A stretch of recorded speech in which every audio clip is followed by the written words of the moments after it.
Do I look groggy? I feel groggy. It took me a little while to fall asleep last night. It's because I was all excited. And when I get really excited, I don't sleep. Not because I'm worried. I'm just excited. The anticipation. My palms start to get all sweaty. And well, what I'm talking about is a karate tournament that I am going to be signing up for. And I am 28 years old, and I haven't been in a tournament, like, has it been 15 years? Yeah, it's been a long time. So anyway, as you know, I don't like competition, and it makes me all excited. And okay, slightly worried. Not that I can really picture what would go wrong. It's just that, you know what I mean? Pitting yourself against someone else, it just makes you really, really jittery. Yeah. And I hated exams growing up because it gave me that same feeling of jitteriness. I would always do horribly on exams, at least the exams at my college. My SATs were awful. I think they were like 950, which is really, really bad. Like I'm a moron. However, my GPA was incredible. Like give me the work to do, or give me the in-class exams, but give me a big exam like the SATs, and I will bomb them completely. But all my other grades were really, really good. But wow, okay, I'm waking up here. Just a moment. Let me sip on my mocha that I made. Oh, that's delicious and warm. Okay, I'm awake. Growing up, I did the SATs for when I was a kid, and most people associate SATs with, you know, when you're about to go into college. But since I was homeschooled, they required that you get a standardized test done every year, basically to prove that you're not a moron, and that you're actually being taught something as a kid at your house, which is silly over a government oversight, because if you ever take these quizzes or exams, they're so easy. And it's not because I'm all smart and everything like that. They were painfully easy. But my good friend Steven, his mom actually ran a service, and she was a certified tester, and she would provide these tests at these big gatherings at schools, and we'd go into a gym, and we'd all have our backpacks lined up there and everything, and then we'd go into the individual classrooms, and we'd take these exams. But it was so interesting being there with other homeschoolers. Now, I had only experienced a few homeschoolers up until this point, because really it was a very, very rare thing. But it was so interesting to see two types of kids who were homeschooled. The first type was the kind that the kids who didn't quite get along socially.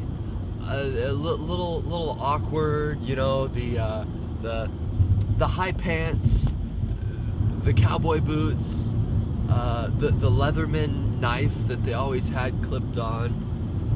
Brilliant kids, and if you were an adult and you talked with them, it would probably sound like you were talking with a real adult.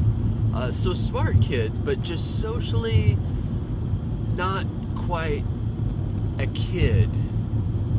And then there was the other extreme, where these kids were there just to stir the social pot.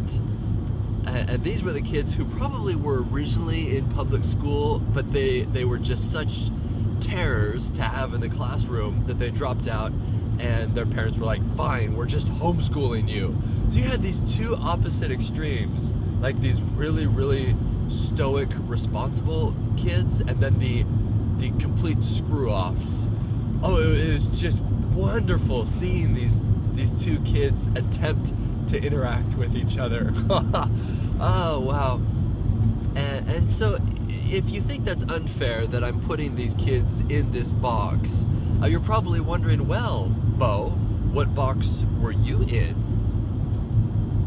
And I would like to say that I was in no box. Yeah, labels don't constrain me. No, I was probably in some other category that some other kid was observing, but I really don't know, because honestly, I got along with both groups quite well, which sort of spilled over into what crowd I was in high school, what herd I ran with, which was no one. I really did not have a clique at my high school. Yeah, so if you were to go through all the different people, you may think sports. Well, Beau, you were really into sports. Surely you hung out with, the sports related, the jock kind of people. No, I didn't. I was friends with them, but I didn't hang out with them all the time, or like let me give you an example.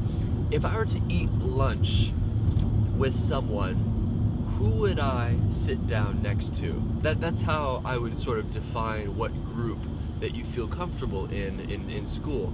When you sit down with the Magic the Gathering kind of kids, with their trench coats and long hair, and they're attempting to look like Vikings, and they play Magic the Gathering, or would you sit down with the theater, drama kids, or would you sit down with the musicians, or even would you sit down with the with the kind of the outcasts, the geeks?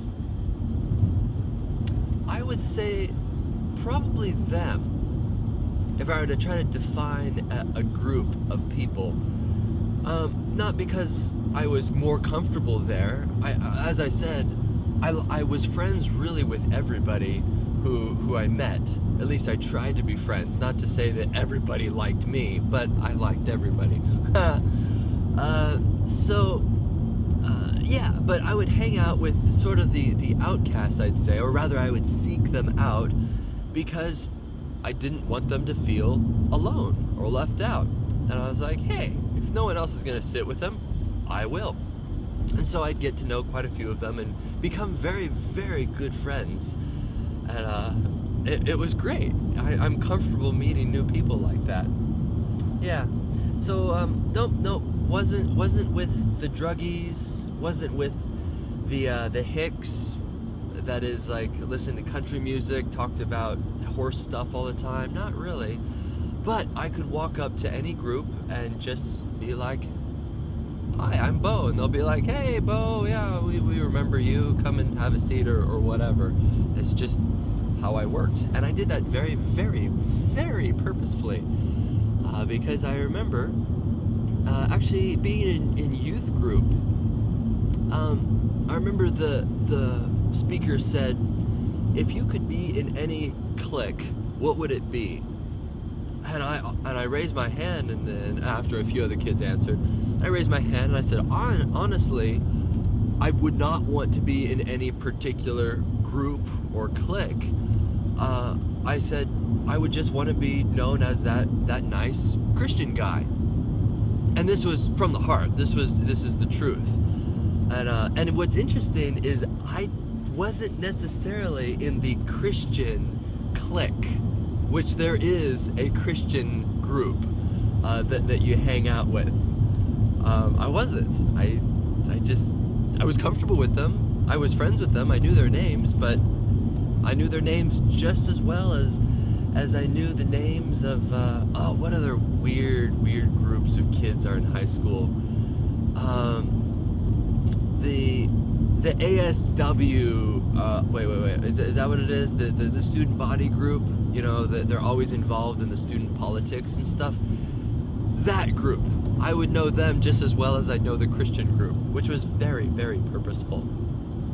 But now, I'd like to tell you about the business that I started when I was but 12 years old. But that's the next video. Oh, it's crazy.